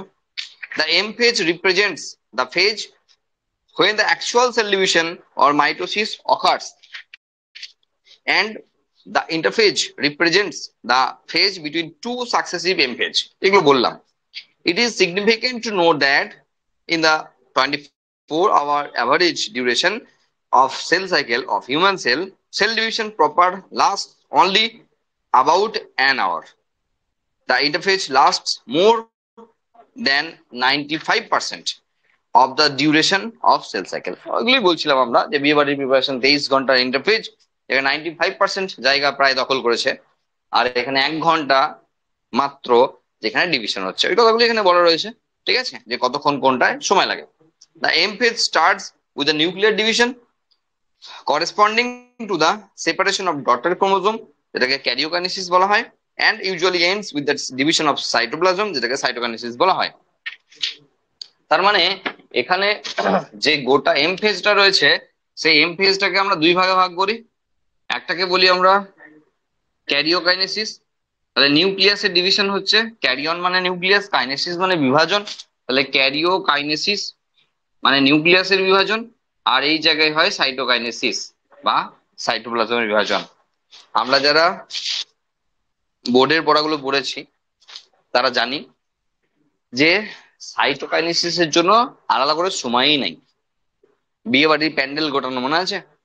আমরা বলেছি অ্যানাফেজ শুরু, তো প্যান্ডেল গোটানোও শুরু, মানে সাইটোপ্লাজমও শুরু। অ্যানাফেজ দিয়ে টেলোফেজ শেষ, তো সাইটোকাইনেসিসও শেষ। কিন্তু পাই চার্টে দেখাতে হয়, নাহলে তো ওভারল্যাপ করাতে হবে কোনো জায়গাকে, ওপর উপর চাপিয়ে দিতে হবে, তো দেখানো মুশকিল হয়ে যাবে। সেই জন্য পাই চার্টে সাইটোকাইনেসিস আলাদা জায়গা পেলেও অ্যাকচুয়াল সাইকেলে সাইটোকাইনেসিস আলাদা জায়গা পায় না। অ্যানাফেজ শুরু হওয়ার সঙ্গে সঙ্গে সাইটোকাইনেসিস শুরু হয়, যখন টেলোফেজ শেষ হয়ে যায়, মানে নিউক্লিয়াসের ডিভিশন শেষ হয়ে যায়, তখন সঙ্গে সঙ্গে সাইটোপ্লাজমের ডিভিশনও শেষ হয়ে যায়। তার মানে আলাদা করে সময় পায় না। আর এই ক্যারিওকাইনেসিসকে 4 ভাগে ভাগ করা হয়, তাদের মধ্যে টাইম পিরিয়ড গুলো আলাদা আমরা জানি। প্রোফেজ সবচেয়ে বড় ফেজ আমরা জানি, প্রথম ফেজ সবচেয়ে বড়, সেই জন্য প্রোফেজকে আর্লি এবং লেট দুটো ভাগে ভাগ করা হয়, আর্লি প্রোফেজ আর লেট প্রোফেজ। তারপরে আসে মেটাফেজ, এখানে টাইম মেনটেন করা হচ্ছে না চার্টগুলোতে, মেটাফেজ। আর তারপর আসে অ্যানাফেজ শেষের আগে, আর টেলোফেজ, এত বড় করলে হবে, টেলোফেজ মানে শেষ। তাহলে প্রো মানে আগে, মেটা মানে মাঝখানে, অ্যানা মানে শেষের আগে, টেলো মানে শেষ। তাই লেখা আছে এখানে। গোটাটা মিলিয়ে ক্যারিয়নের নিউক্লিয়াসের ডিভিশন হয়, আর সেই জন্য একে ক্যারিওকাইনেসিস বলা হয়। তার মধ্যে প্রোফেজ হলো সবচেয়ে লেন্দি দশা, ডিভিশনাল ফেজের লেন্দি দশা, আর অ্যানাফেজ হলো সবচেয়ে শর্টেস্ট ফেজ। এগুলো দিয়ে কোশ্চেন আসবে। তাহলে প্রোফেজ হলো সবচেয়ে বড় দশা ইন্টারফেজের মধ্যে, সরি ডিভিশনাল ফেজের মধ্যে সবচেয়ে বড় দশা। ওকে, আর অ্যানাফেজ হলো সবচেয়ে ছোট দশা। কিন্তু কোশ্চেন কি আসছে সেটা দেখে আমাদের উত্তর দিতে হবে। যদি বলে সেল সাইকেলের সবচেয়ে বড় দশার নাম কি, তাহলে অবভিয়াসলি হবে G1। 10 ঘন্টা টাইম নেই। সেল সাইকেলের মধ্যে সবচেয়ে বড় দশা, তাহলে G1 হবে। যদি বলে যে ডিভিশনাল ফেজের মধ্যে সবচেয়ে বড়, তাহলে প্রোফেজ। এই জিনিসগুলো একটু মাথায় রেখে কাজ করতে হবে, কারণ অপশন ভুল করানোর জন্য সবই থাকবে, থাকবে সবই থাকবে। অপশন যেখানে তুমি সবচেয়ে বড় দশার নাম, সেখানে প্রোফেজও থাকবে, সঙ্গে G1ও থাকবে, তোমাকে ভুল করানোর জন্য থাকবে। ঠিক আছে, সুতরাং কোশ্চেনটা যদি মাথায় না রাখি তাহলে সেখানে ভুল হয়ে যাবে। ঠিক আছে, সেগুলো একটু মাথায় রেখে। তাহলে ক্যারিওকাইনেসিস আর থাইরোকাইনেসিস বুঝলাম। The interphase through the interphase though called the resting phase, একটু দেখবে ভালো করে।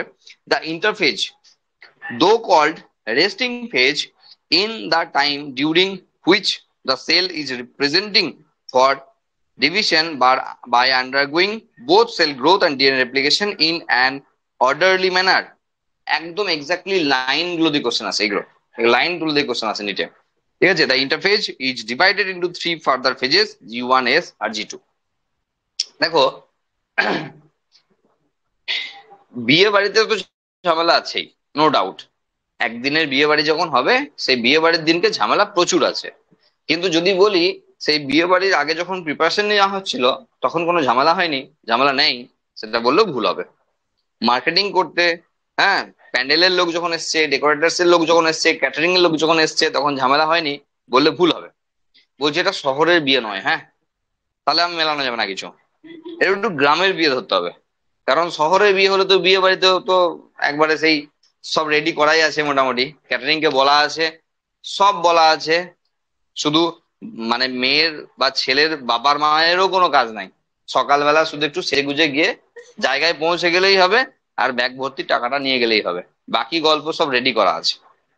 শহরের বিয়ে হয়, বিয়ে বাড়িতে বিয়ে হয়, হ্যাঁ, বাকি মানে জামা কাপড় বা সোনা দানা এই মার্কেটিংটা করতে হয়েছে, হ্যাঁ, নো ডাউট। আর বাকি ঝামেলাগুলো খুব একটা নিতে হয়নি। ঠিক আছে, কারণ ও হ্যালো করলেই সব হয়ে যায়। কিন্তু গ্রাম সাইডের বিয়ে ধরে সেল সাইকেলকে ধরতে হবে, হ্যাঁ, যেখানে হ্যাঁ আছে অনেক, হ্যাঁ, কারণ প্যান্ডেলটা ওখানে বাঁশ খাটেই হবে, তাই তো। ডেকোরেটার্স এর লোক থেকে শুরু করে যারা আসবে সব বাড়িতে একবার আসবে, জেনে যাবে, দুবার করে আসবে, জানবে, সব অনেক হ্যাপা আছে। তার মানে এখানে সেল ডিভিশনের ক্ষেত্রে যখন ইন্টারফেজের কথা হচ্ছে, তখন সেটাকে রেস্টিং ফেজ বলা হচ্ছে। কিন্তু এখানে বলাও আছে যে রেস্টিং ফেজ মানে এমন যে রেস্ট নিচ্ছে, তার মানে বিয়ে বাড়ির আগের সময়গুলোতে যে রেস্ট নিয়েছে এমন নয়, প্রচুর কাজ করেছে। যেখানে G1 এর ক্ষেত্রে, এস এর ক্ষেত্রে এবং G2 ক্ষেত্রে যতই এগুলোকে বলা হোক না কেন গ্যাপ, মানে গ্যাপ মানে চুপচাপ হাত গুটিয়ে বসে থাকা নয়, এই গ্যাপে কিন্তু প্রচুর কাজ হয়েছে। ঠিক আছে, এবং সেই কথাগুলি এখানে বলা রয়েছে যে কার ক্ষেত্রে কি কাজ হয়, সেগুলো ভীষণ ভীষণ গুরুত্বপূর্ণ। আমরা মন দিয়ে কিন্তু পড়বো ভালো করে, এক থেকে একাধিক জায়গায়, সেখানে এনসিইআরটি বাইরে গিয়েও আমাকে দেখে দিতে হতে পারে কোন ফেজে কি হয়। এখানে সেল সাইকেলের সবচেয়ে গুরুত্বপূর্ণ জিনিস যে কোন জায়গায় কি হয়। কিছু কিছু জায়গা নিয়ে খুব সমস্যা দেখা যায়, যেমন হিস্টোন প্রোটিনের সিনথেসিস কোথায় হয়, সেন্ট্রিওলের ডিভিশন কোথায় হয়।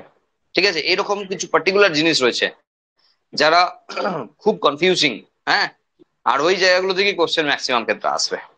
মাইটোকন্ড্রিয়া কোথায় ডিভিশন হয় জানতে চাইবে না কেউ, সেন্ট্রিওলের কোথায় ডিভিশন হয় জানতে চাইবে, হিস্টোন প্রোটিনের কোথায় ডিভিশন হয় জানতে চাইবে, আরএনএ কোথায় ডিভাইড করে জানতে চাইবে। বোঝা গেল?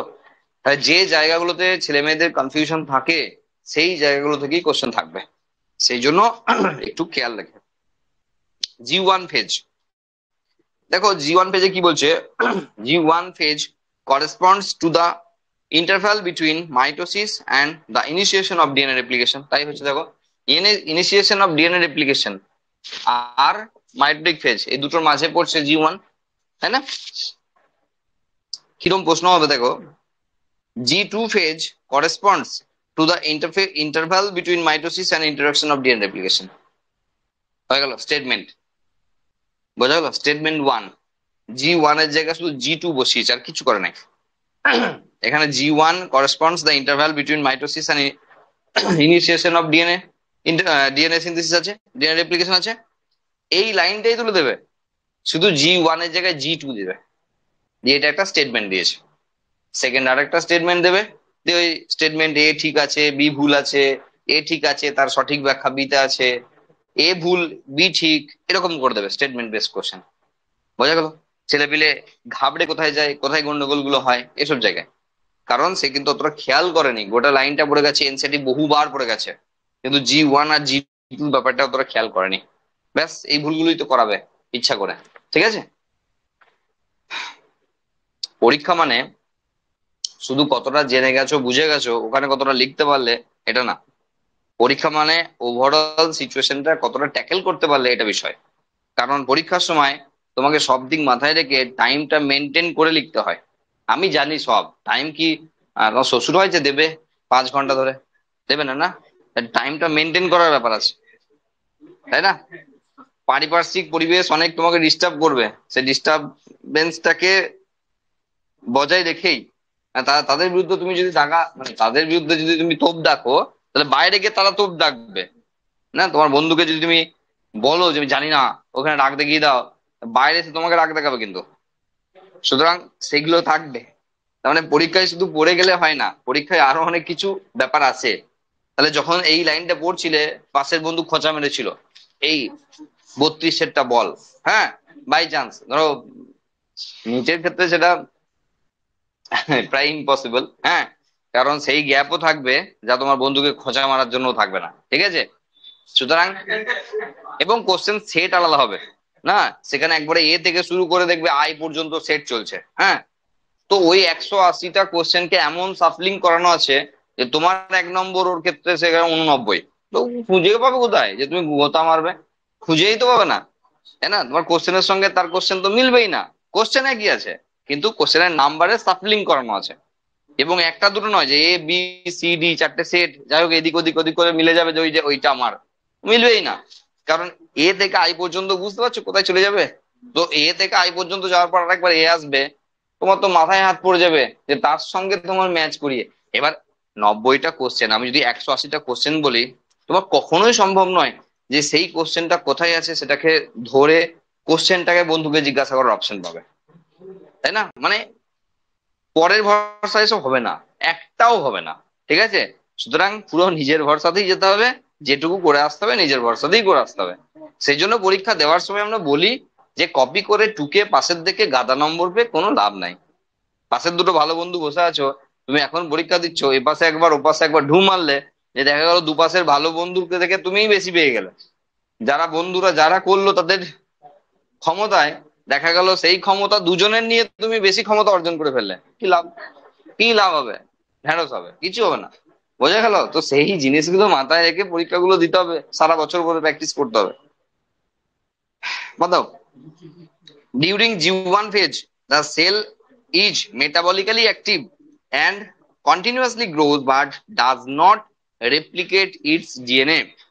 S or synthesis page makes the period during which DNA synthesis or replication takes place. The DNA denoted, most important line, the DNA denoted as 2C, then it increases to 4C. তাই না? আমরা সবাই জানি এই লাইনটা খুব গুরুত্বপূর্ণ। দেখো, এস ফেজ যখন আমরা বলি, তখন আমরা বলি যে সেটা 2C থেকে 4C তে কনভার্ট হয়। আমরা কখনো লিখি না যে 2N টু 4N, এটা আমরা লিখতে পারি না, কারণ এটা ঠিক না। কারণ এটা যা চলছে সেটা একটি ডিপ্লয়েড অর্গানিজমে চলছে। তুমি যদি এখানে 4N করে দাও, তার মানে হলো টেট্রাপ্লয়েড। তাহলে এখানে ডিপ্লয়েড অর্গানিজম তো ডিপ্লয়েডই থাকবে না, অর্গানিজম কি প্লয়েডি লেভেল চেঞ্জ হয়ে যাবে নাকি? তাহলে মানুষই থাকবে না তো, যদি আমরা 4N করে দিই। তার মানে এখানে যদি আমরা ধরে নিই 2N ইকুয়াল টু 2C, যদি ধরে নিই C for constant value, C amount of DNA, যাকে C বলে লেখা হয়, কোথায়? সেটা হলো পুরো সেটে যে পরিমাণ ডিএনএ আছে, একটা ফুল সেটে। ফুল সেট মানে N ইকুয়াল টু 23 মানুষের জন্য, তাহলে 23টা ক্রোমোজোমে ঠিক যত পরিমাণ অ্যামাউন্ট অফ ডিএনএ, সেটাকে আমরা C লিখি, C ফর কনস্ট্যান্ট ভ্যালু। এটা প্রত্যেকটা অর্গানিজমের জন্য স্পিসিস ওয়াইজ ফিক্সড, মানে আমার তোমার ওর ওর ওর ওর সব এক। বোঝা গেল? তার মানে দাঁড়ালো যে যদি আমরা 2N ইকুয়াল টু 2C লিখি, তাহলে পরের লাইনটাও তো কিন্তু আমাকে 2N ইকুয়াল টু 4C লিখতে হচ্ছে, কিছু করার নেই। কারণ ক্রোমোজোম নাম্বার কিন্তু সেম আসছে, শুধু অ্যামাউন্ট অফ ডিএনএ ডাবল হয়েছে, অ্যামাউন্ট অফ ডিএনএ ডাবল হয়েছে। আর সেই জন্য তো আমরা 2n থেকে দুটো 2n লিখতে পারি, নাহলে কি ম্যাজিক হয় নাকি মাঝখানে যে লিখতে পারবো? একটা 2n থেকে একটা 2n তো হয়, হতেই পারে, মানে একটা 2n থেকে দুটো 2n কি করে হতে পারে? তার কারণ রহস্য এখানে লুকিয়ে আছে এস ফেজে, যেখানে অ্যামাউন্ট অফ ডিএনএ বেড়েছে কিন্তু নাম্বার অফ ক্রোমোজোম বাড়েনি। ওই ক্রোমোজোমের ভেতরে যে দুটো সুতো, ওই দুটো সুতো প্রথমে ছিল না, ওই দুটো সুতো এস ফেজের পর তৈরি হয়েছে। যখন আমরা এইখানে প্রোফেজে যাচ্ছি, যখন ক্রোমোজোম তৈরি হচ্ছে, ডিএনএ প্যাকেজিং দেখছি, তখন ওই সেই পাক খায় খায় একটা সুতোকে ঢুকিয়েছিলাম, আর একটা বলেছিলাম ঢোকাবো না, অত খাটবো কেন। সেই দুটো সুতো তৈরি হওয়ার আসল রহস্য লুকিয়ে আছে এখানে, যেখানে ডিএনএ রেপ্লিকেশনটা হয়। তার এখানে অ্যামাউন্ট অফ ডিএনএ ডাবল হয় কিন্তু প্লয়েডি লেভেল চেঞ্জ হয় না। ঠিক আছে, সেই জন্য এখানে কিন্তু মোস্ট ইম্পর্টেন্ট জিনিস যে if the initial amount of DNA is denoted as 2C, then it increases to 4C. However, there is no increase in the chromosome number. However, there is no increase in the chromosome number. বলাই আছে। If the cell had have diploid or 2n number of chromosome at a G1 phase, even after S phase, the number of chromosomes remains the same, that is 2n. তাহলে G1 এ যদি 2n থেকে শুরু হয়, S phase পেরিয়ে যাওয়ার পরও তার যে প্লয়েডি লেভেল তার 2n। ঠিক আছে, খুব ভালো করে মাথায় লাগবে, কারণ যে জিনিসগুলো বললাম যেমন স্টেটমেন্ট বেসড কোশ্চেন আসে, তেমন কিন্তু তোমাকে এখানে ওই নিউমেরিক্যাল প্রবলেমসও দেয়।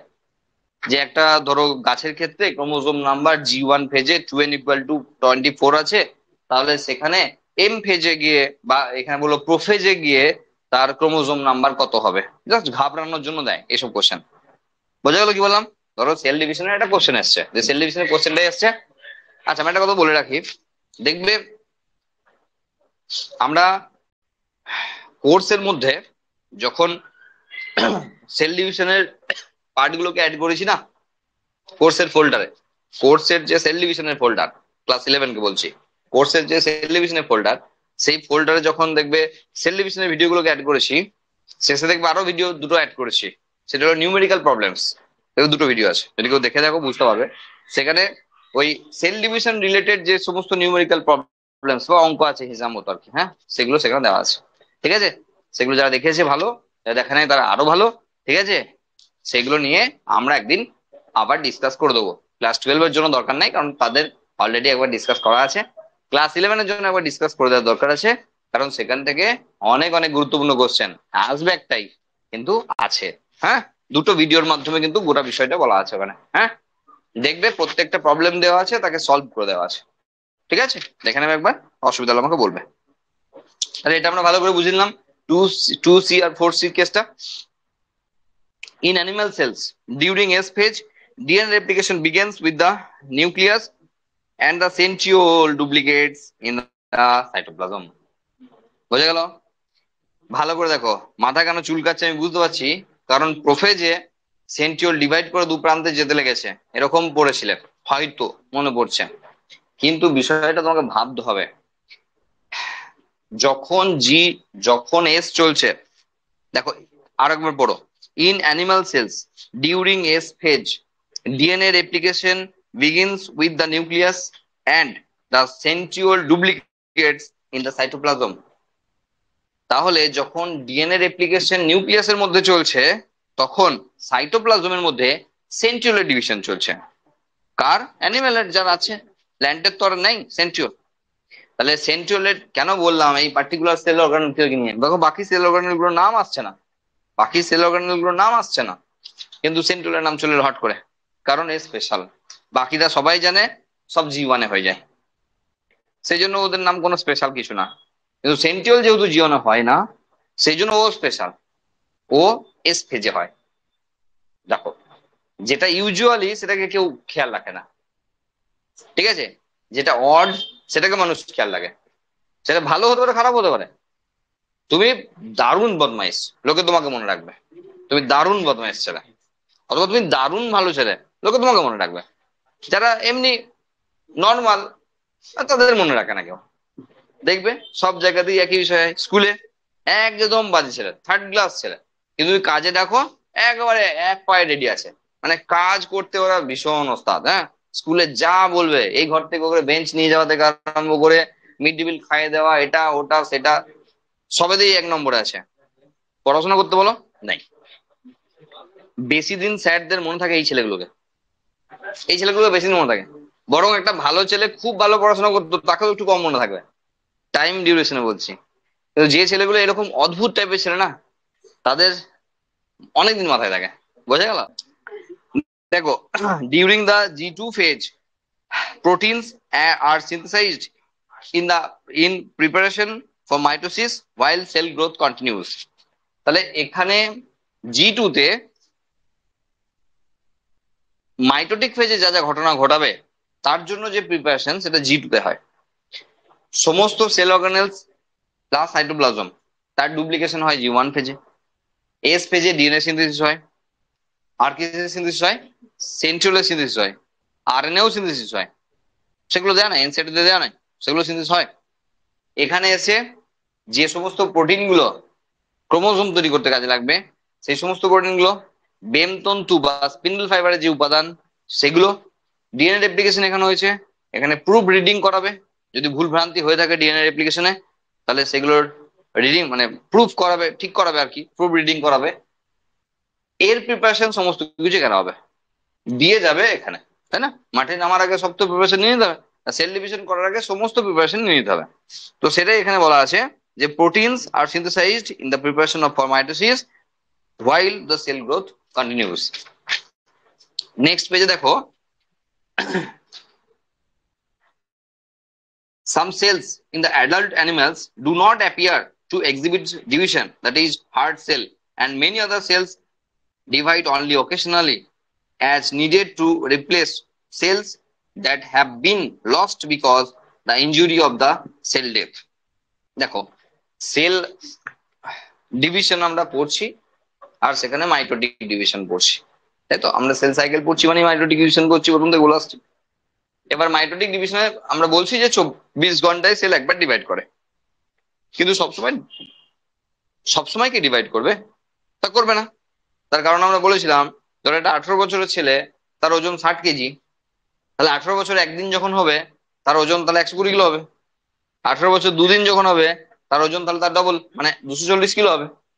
কারণ 24 ঘন্টায় সেল একবার ডিভাইড করে, তাহলে প্রত্যেক 24 ঘন্টায় ডাবল করে দেবো? তা তো হয় না। তাহলে 18 বছরে যদি তার 60 কিলো হয়, 18 বছর একদিনেও 60 কিলো হয় মোটামুটি। হ্যাঁ, 1 মাস পর হয়তো 1 কিলো বেড়েছে, 500 বেড়েছে, 200 বেড়েছে, 100 বেড়েছে, কমতেও পারে, তাই না? তার মানে সেল 1 ঘন্টায় ডিভাইড করে, তাই বলে তুমি তাকে বাড়িয়েই যাবে এমন তো হয় না। তাহলে সেই ছোটবেলা থেকেও তাই হতো, একদিনের বাচ্চারা যা আছে 2 দিনে ডবল হয়ে যেত, 3 দিনে তার 4 গুণ হয়ে যেত, এমন তো হয় না। তাহলে সেল ডিভিশনের রেটটা তার রিকোয়ারমেন্ট মতো হয়। সব জায়গাকার সেল ডিভিশন ডিভিশন করার দরকার হয় না, যেমন হার্ট সেলের ডিভিশন করা দরকার হয় না। যেখানে নার্ভ সেলের একবারই ডিভাইড করা, আর ডিভাইশন হয় না, মানে যখন শুরুতে হয়েছে তখনই যা ডিভাইড করা করে নিচ্ছে, তারপরে নার্ভ সেল ডিভাইড করে না। তাহলে একটা বাচ্চা ছেলের যা আছে, সে যখন 40 বছরে, তখন তার তাই আছে, বরং কমে গেছে। কারণ মরেছে যেগুলো, সেগুলো আর বাঁচে নাই। যেগুলো মরেছে সেগুলো তার পুনরায় ফিরে আসছে নাই। তার মানে দাঁড়ালো যে সেল ডিভিশনের যে কথাগুলো আমরা বলছি, তা কিন্তু নির্দিষ্ট টাইম ফ্রেমে হয়। এবং এমন কিছু সেল রয়েছে যারা অকেশনালি ডিভাইড করে, এমন কিছু সেল রয়েছে যারা ডিভাইডই করে না। তাহলে অকেশনালি ডিভাইড করতে হয় কখন? যখন সেল ইনজুরি হয়, তাকে রিপ্লেস করার জন্য। যেমন ধরো 120 দিন ভ্যালিডিটি আছে আরবিসির, তাহলে ধরো ডব্লিউবিসির 15 দিন আছে, ধরো প্লেটলেটের 9 দিন মতো আছে। তাই এদেরকে পার পার ডে এদেরকে রিপ্লেস করতে হয়। কারণ যে 180 দিন, সরি 120 দিন আগে তৈরি হয়েছিল, সে আজকে মরবে। ঠিক আজকের দিনে আবার নতুন তৈরিও হবে, তাহলে কালকেও মরবে, কালকেও জন্মাবে, পরশুও মরবে, পরশুও জন্মাবে, সব দিন হবে ঘটনাগুলি। আবার এই এই হাতের সেল গুলোকে ডিভাইড করার কোনো প্রয়োজনই নাই, কারণ তো ঠিকই আছে, আবার ডিভাইড কি করবে? এবার পড়ে গেলাম, সরে গেল, তখন ডিভিশন করে রিপেয়ার করতে হবে। তাহলে অকেশনালি তাকে ডিভাইড করতে হয়, তাই না? শীতকালে সেল ডিভিশনের রেটটাকে একটু বাড়াতে হয়, কারণ কারণ কম বেশি স্কিন, আপার লেভেলের যে স্কিন রয়েছে তার ড্যামেজ হয়। মাথায় খুশকি থেকে শুরু করে বডি সেলও কিন্তু আহ সেই ছোট ছোট ছোট ছোট একদম সাদা রঙের মতো উড়ে কোথাও কোথাও ভিজিবল কোথাও ইনভিজিবল কিন্তু হয়, যা গ্রীষ্মকালের দিকে অতটা হয় না, কারণ ওয়েদার অতটা ড্রাই থাকে না আর কি, সেই জন্য। তো সেটাই বলা হচ্ছে, this cells that do not divide further exit G1 phase to enter the inactive phase called quiescent phase stage G0 of the cell cycle. Cells in the stage remain metabolically active. Vishal Vishal important line, ভালো করে দেখে রাখবে। Sales, কারণ এইগুলো change করে দেবে। Cells in this stage remains metabolically active, inactive করে দেবে, ঠিক আছে, but no longer proliferate unless called on the to do so depending on the requirements of the organism. তাহলে এখান থেকে G1 থেকে আমাদের একটা লাইনকে বার করতে হবে, ভালো করে শুনবে আগে। G1 থেকে একটা লাইনকে বাইরে বার করতে হবে, দিয়ে G0 করে দিতে হবে, তাই তো? এবার G0 তে সে metabolically active but do not proliferate।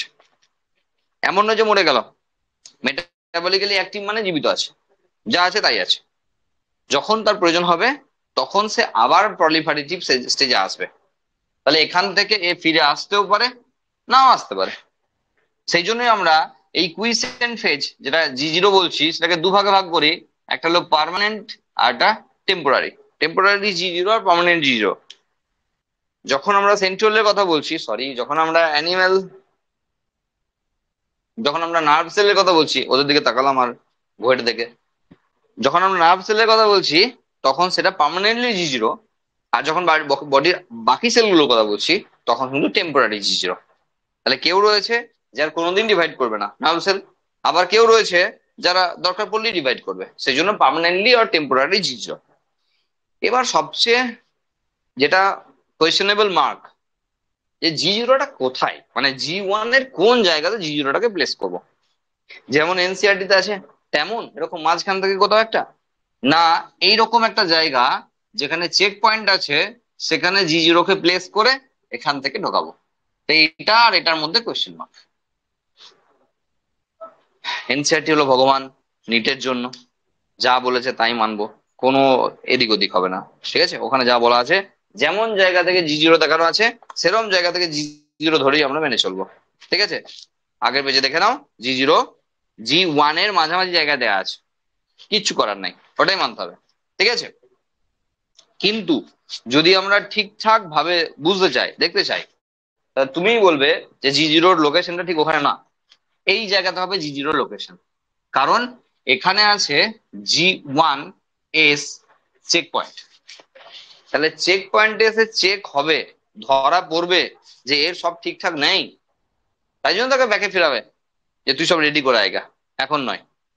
তাহলে মাঝখানে কি এমন হলো যে কিছু চেকই হলো না, ও হঠাৎ করে G0 তে চলে গেল, এমন ঘটনা কিন্তু ঘটে না। কিন্তু ওই যে বললাম, দু জায়গায় দু রকম পড়বো, নিট দিতে গেলে আমরা ওটা পড়ে যাব, এগ্রিকালচার দিতে গেলে এটা পড়ে যাব, কিছু করার নেই। এই ছোট ছোট জায়গাতে আমাদের এগুলো পার্থক্য করেই যেতে হবে, কিছু করার নেই। বোঝা গেল কি বললাম? কারণ বুঝে গেছো, বেশি বকে লাভ নেই, ঠিক আছে? আর দুটো লাইন আছে, একবার একটু just. In animals, mitotic cell division is only seen on the diploid somatic cells. However, there are few exceptional to this where haploid cells divide to mitosis. For example, male honeybee. Against this, the plants can show mitotic division in both haploid and diploid cells. From our recollection, example, alternation of generation of plant cell আমরা পড়বো। কি বলছি দেখো, বলছি আমরা তো এটা দেখতেই অভ্যস্ত, কিন্তু আমরা অনেক জায়গাতে দেখতে অভ্যস্ত থাকতে হবে যেটা মাইটোসিস। কারণ অল্টারনেশন অফ জেনারেশন বা জনুক্রম যখন পড়বো, তখন আমাদের ক্লাস 12 আছে, তখন আমাদের এটাও বুঝতে হবে যে হ্যাপ্লয়েড সেল ডিভাইড করে দুটো হ্যাপ্লয়েড সেল হতে পারে, আর সেটাও কিন্তু mitotic cell division. Mitotic cell division শুধু 2n থেকে দুটো 2n হওয়া নয়, একটা n থেকে দুটো n হওয়াও কিন্তু মাইটোটিক ডিভিশন।